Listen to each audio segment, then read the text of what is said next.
I heard from my beloved teacher, Junvelo Melchizedek. He says once that the Hebrew wrote the Bible from the future, even the Torah from the future, and also that they came from out of this planet. And I've been hearing so many interesting things and different types of versions, and I really love to hear to have much more light about this very important topic for me. So if you can please shine your loving light upon this, that's my question. I want to say thank you very much, dear Bashar, for all that you do. Toda, Shivai, and Shalom. God bless. This is a very complex question with an answer that we cannot go into in great detail at this time. We will give you this and this only today. The original idea, of course, always, as everything, goes back to the Anunnaki, comes through the idea of Atlantis, genetically speaking, maintained more to a high degree of some of the Anunnaki genetics in Atlantis, came into the idea of Egypt, utilizing some of the Atlantean awareness, and went through Egypt and came out into what you now call the Middle East, still bearing strong extraterrestrial connections because of the genetic makeup that connects them to the original Anunnaki. In a sense, it is a preservation of those original genetics that can be spread around the world in a way that will allow for a greater sense of the opening of those markers genetically within many people, because there is now a high degree of mixture among all humans, that those genetics were preserved in the way that they were by leading certain groups from Atlantis through Egypt into the Middle East, spreading out from there in a variety of ways. This affords more opportunity for the idea of the hybridization agenda to succeed, and also more opportunity for the human race to evolve to its next phase as the sixth hybrid race. 6, as above, so below, the Jewish star. That is the answer we can give today.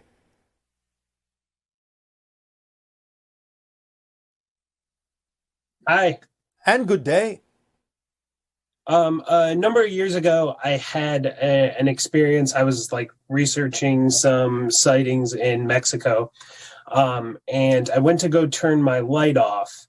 And as I did that, I saw out my window 2 humanoid beings. I approached, and there was they were female appearing, blonde hair, sharp features. And as I walked towards the window, one of them reached their arms through the glass, grabbed my arm, and then we sort of shot up. I remember saying to myself that I wasn't ready, and then fell back into my bed. All right. So since then, I've had a couple of smaller experiences, and I've begun to connect in different ways and channel a little bit, or interpret something. Specifically, I wanted to know how to get into contact with them, but those 2 beings and what exactly they were. I have some concept, but they were a type of hybrid. What's that? Type of hybrid. Okay. Which type?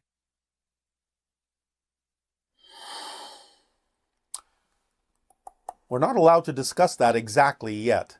Okay. All right.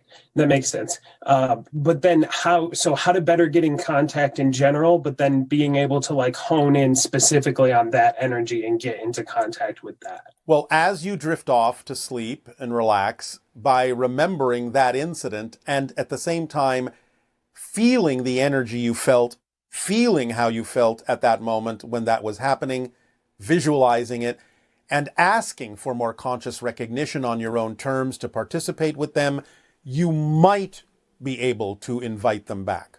I'm not saying it's an absolute, but you might be able to do that, and at the very least, by remembering how that felt as you're drifting off, as you're relaxing your conscious mind, at the very least, you might open yourself up to other beings who are willing to interact with you at that particular moment.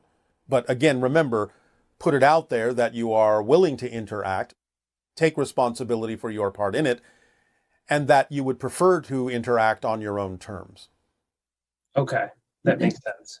And as far as like how we can like adjust our physical body to best like get ourselves like conducive or Follow the formula. Continuously follow the formula. As you follow the formula, as you act on your passion, what are you doing? You're raising your frequency. As you raise your frequency, what are you doing? You're making yourself a better and more receptive antenna to higher frequency energies and dimensions of reality. So it's automatically built into the formula that you would be more open by acting on your passion to interactions with other beings who are already operating on such a level.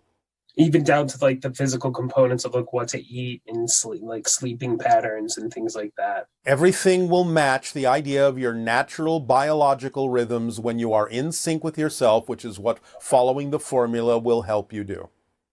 Okay, that makes sense. Aside from like the purely like psychosomatic parts of it, like the idea of like our own consciousness and subconsciousness being the actual results of like our physical body, is there any like effect of like healing energies or like healing philosophies like Reiki that, like, from my understanding, were used by like previous masters? Oh yes, absolutely. Okay. Just in the power of like, from what I'm understanding, it's like almost like a collective energy that they're like tapping into and like becoming a vessel. Some of them do it that way, yes. But again, please always remember, a healer is only giving off a vibration that the person requiring the healing needs to match in order to heal themselves. Sure, but there's still a lot of validity to the actual like tapping into and channeling of that vibration, so that another person that may not like otherwise be aware of it is aware of it. Yes, you become a conduit and an example of what might be more probable. Okay, so it's really like the example is in that sense like through the mere like resonating of a frequency. Yes, which goes hand in hand with you being in the vibration of your passion and the commensurate actions you take that go along with it that make you a living example of that frequency. So in a sense, by acting on your passion, you become a conduit that increases the probability of the existence and exposure to those frequencies to give more people more opportunity to match those frequencies. Okay, I get it. It's almost like a spilling over effect that once there's more, it can become more over to that. Yes, you increase the probability, you give them more opportunities to choose that by making them aware that such a thing exists, at least on some level of their consciousness. So you could say that like one of those like previous masters or like these like Tibetan monks who used it and things like that, they just became a conduit of very high probability. Exactly. To take up. Exactly. Okay.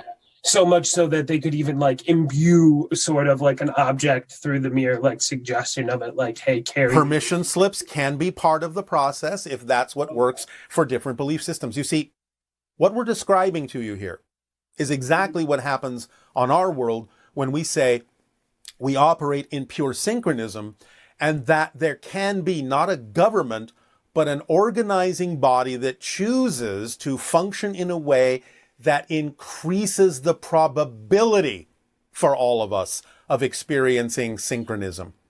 Gotcha. So that's what we're talking about. So like meeting basic survival needs would be a very easy, accessible thing to increase probability for the 7 basic needs that you need to thrive as a physical being are automatically met, and they're included in the idea of acting on the formula as well. Okay. Synchronicity is the organizing and guiding principle that will attract everything you need if you don't get in the way. So really, we don't necessarily need to even like know all the different aspects of it, but just follow synchronicity and passion. Yes, because it's going to bring you what works for you. Because why would it bring you something that wouldn't work for you unless you have asked it to? Sure, yeah. And then, like, not to say that doesn't happen with like sloppy thinking, but as far as like the specific belief systems and specific ideologies to get through that sort of, we are just delivered to you in that synchronicity. When you are within alignment in your belief system and being your true self, everything that is germane and relevant for that true self can do nothing but manifest in perfect timing. Sure. Okay. You can only experience the vibration you put out. You cannot experience a vibration you're not putting out. So, and then to the converse of that, if you experience anything else, then you must be putting out a vibration. Correct. And that's the self-correcting mechanism. If you get a reflection you don't prefer, that's not an invalidation. It's just an objective observation. Then the question is, what are my beliefs that are generating this kind of reflection? And by staying in a positive state, you can use what you don't prefer in a way that you do by learning the lesson of why it's there, because there's got to be a reason that it happened. Sure. Is it always necessarily like a direct reflection that? No. As we have said, especially interacting with other people, it's not always a one-to-one reflection just because they're in your life and they may be somebody that's not necessarily vibrationally completely compatible with you, but you may be willing to be a vibrational conduit for them to get out of that whatever they needed by showing up in your life. Okay, that makes sense. Yes, I know. That's why I said it. Fair. Well, thank you very much. You are very welcome. Good day. Good day.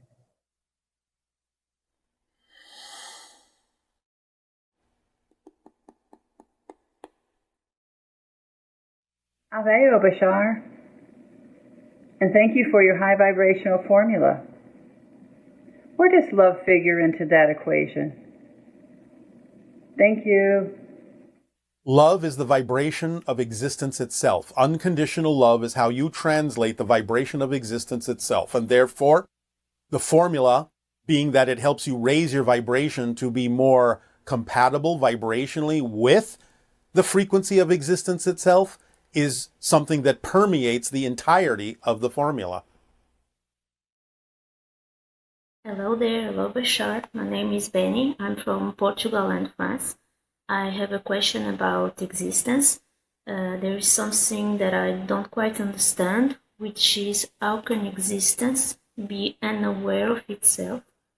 If we eventually all go back to the source at some point, how can this part of all there is, which is aware of itself, at some point become unaware of itself when she goes back to the source? Thank you. Bye, Bashar. You're thinking linearly. You don't go back to a source.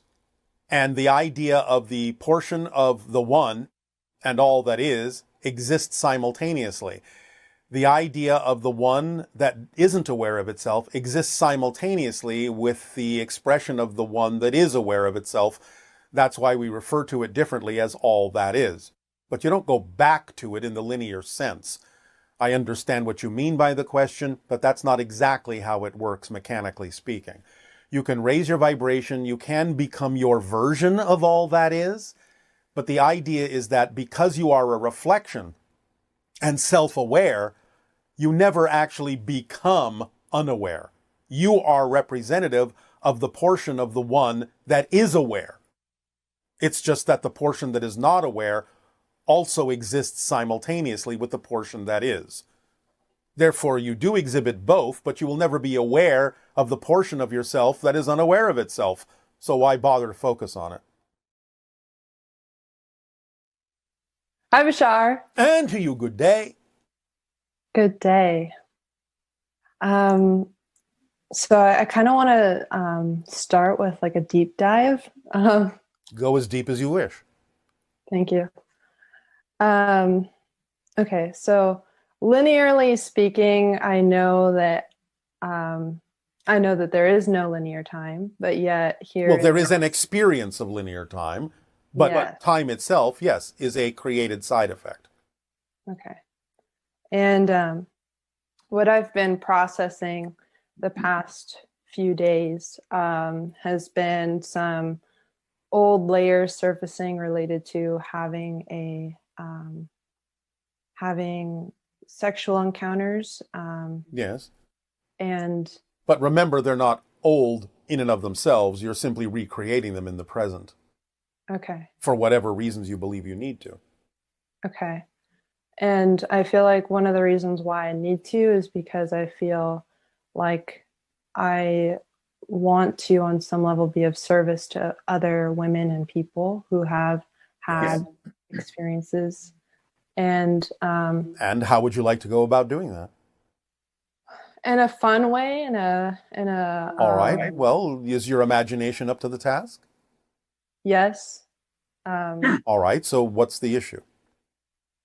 I think sometimes I get maybe too insistent on, like, Yeah. I guess I just want to be sure I'm coming at this from like the right angle. And all right. Well, as long as you are concerned that you might not be coming at it from the right angle, you will probably continue to course correct yourself. Okay, that's helpful. Yes. Because people, in a sense, that continuously don't necessarily come at it from a positive angle usually never think about course correcting themselves. They simply think they're right. And that's where the insistence comes from. Okay. They think they know better than someone else what someone else's life path has to be. Mm. So as long as you understand that you're here to be of service by sharing what it is you wish to share that is representative of your passion, doing it in the way that's exciting and fun for you and helpful, other people will pick up on it to whatever degree they need to. But what other people do with what you have to share is none of your business. Okay. Because you don't know what they need and what they don't need at this particular moment. They'll ultimately take care of themselves, but you have already helped them by at least giving them an option. They don't have to choose it, but now that they're aware of it, they might incorporate it at some point in their lives, sooner or later, but that really doesn't matter because that's up to them. You have helped just by providing information that you believe is helpful from your point of view. And that's why you don't need to be insistent about it, because you know that everyone is fundamentally an eternal, infinite being. There's no hurry. They'll get the idea somewhere along the line. Yeah. So, what's your rush? Right. Oh, I love that. Thank you. You're welcome. Just be of help. That's all you can do. Okay. That feels really good. Remember, you will attract the audience for whom your particular help works. You will never attract the audience for whom it doesn't. Okay. So why, as you say, why sweat it? Yeah. Oh, I like that. Oh, that's a good hint. Thank you. You're welcome. We love giving hints. Anything else? Yeah. So this is okay. So I recently had an experience of being in multiple places at once and in multiple states at once. How exciting. It was really exciting and I really loved it. And in the midst of this experience, I was having a challenging conversation with someone that I love. And, yes. I learned you stretched yourself out to connect to other things more consciously so you could bring that information and experience to bear in your conversation? Yes. All yes. right. Yeah. Good for you. Thank you. And in the midst of the challenge, I asked my guides, because I was feeling kind of frustrated with this challenge in the moment. And I asked my guides, why am I experiencing this challenge? And you just told me. And also, they said something along the lines of, you're experiencing a soul fracture. And I know that the soul can't be fractured, but I wanted to get your take on that. Well, yes, again, you had certain preconceived notions that you needed to divest yourself of. And so you had to sort of, well, create an experience that I suppose euphemistically could be called a soul fracture. Not, again, as you say, that the soul can be fractured per se. But you can create an experience as if it is, so that you can start to view yourself in all the different compartments you may have created within your consciousness that hold contradictory and different belief systems that don't necessarily work together, so that you could see those contradictions, bring yourself back together more holistically to move forward from that point. Beautiful. Yes. And as you read my energy, looking into a hall of mirrors and seeing a multitude of reflections, and the reflections each reminding you that you're the source of all the reflections, so you can come back into the center in a more holistic and unified way. Yeah. So it's not that the soul is fracturing in the literal physical sense. It's more the idea that the illusion created makes it appear, makes all the different ideas within you appear to be separated for a moment, so you can see them individually more clearly and take an assessment of which ones work for you to remain the way they are, or whether you wish to change the frequency of any of the reflections so that you can function more holistically in a more integrated way. Yeah. Oh, I love that. Thank you. Ha'atu. Aveo. Hello, Bashar. My name is Vili and I come from Slovenia. Around 6 years ago, I went through a breakup in which I received help from many different beings, including you, so I would like to thank you for that. One of those beings came to me in my dreams and sang me a very beautiful song. This being was a woman, spirit woman with a yellow energy, so I would like to know who was that. Also, I would like to know to which star systems am I connected to. Thank you very much. I love you. Goodbye. It was a guide. There are some extraterrestrial connections that you have to Sirius, to Pleiades, and a few other things, but that's what we'll give you for now. Pleasant dreams. Hello, Bashar. First, let me thank you. Thank you a lot for all the teachings and all the transmissions and the wisdom that you shared with us. My passion, my excitement is all about music, frequency, singing. I'm really passionate about using my voice and also helping others to use theirs. At the moment, I have committed to learning lucid dreaming, and I'm working on a mantra soundscape type of structure thing. I have written a melody and lyrics, and now I'm looking for a specific pitch, a frequency basis for this piece to be performed on. The idea is that I will record it, and then it should be used to fall asleep. So primarily I do it for myself, but I hope to be able to share it if it's effective for more people. And so while falling asleep, I would like to pick the best frequency to induce lucid dreaming. So I hope you can give me some guidance with possibly a specific frequency, or maybe some feedback on this process I'm doing. Thank you. And my unconditional love to you. A combination of the Schumann resonance, 7.85 cycles per second, along in combination with middle C will help you. 440 hertz.